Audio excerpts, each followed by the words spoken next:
Le bal de finissant, c'est le 23 juin prochain et cette année, ça aura lieu au Delta du Mont-Sainte-Anne. Et est-ce qu'on revient avec une formule plus traditionnelle?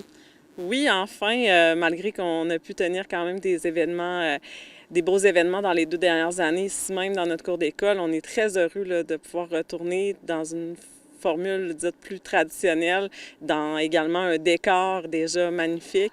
Les élèves et le personnel, on est très heureux de ce retour-là.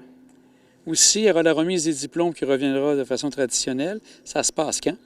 La remise de diplôme, on attend les élèves et familles là, la semaine prochaine, le 16 juin prochain. Et ça sera la première année qu'on va tenir l'événement dans notre gymnase. Donc, on prépare là, quelque chose de magnifique pour souligner ce moment important-là dans la vie des élèves.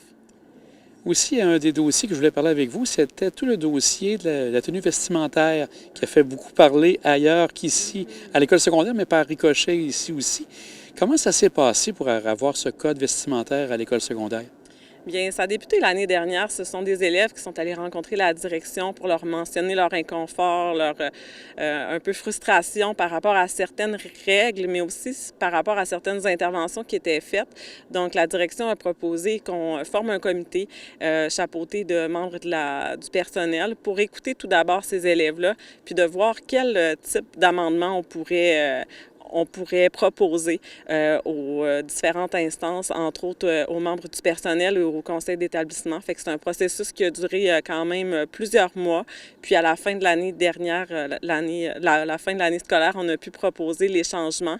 Puis cette année, on est vraiment à l'an 1 de ce nouveau code vestimentaire-là. Puis il y a d'autres actions qui ont été faites cette année pour poursuivre vers le processus. Dans le comité, est-ce qu'il y en a des élèves de chaque secondaire à ce moment-là? La première phase du projet où c'était plus une consultation, où on voulait entendre les élèves, là, on a eu plus des élèves de différents niveaux, mais ça a été vraiment un noyau d'élèves qui, l'année dernière, étaient en 4e secondaire, donc qui, cette année, est en 5e. Fait que c'est vraiment eux là, le cœur du projet, si je pourrais dire. C'est eux les représentants des autres élèves, mais pour l'année prochaine, là, on est en train justement de voir à la relève de ce comité parce que dans le quotidien, on a besoin des fois de leur poser des questions puis de continuer à travailler certains aspects. Et au quotidien, comme vous dites, est-ce que ça se passe bien? Est-ce que vous alicroche ou en général tout se passe bien avec les élèves pour la tenue vestimentaire? C'est certain que, comme à l'image de notre société ou ailleurs, les règles ne sont pas toujours respectées. Par contre, on a vu une nette amélioration. Je pense qu'étant donné que ça vient d'eux, que c'est leur proposition, ils sont beaucoup plus réceptifs et plus respectueux dans les nouveaux règlements.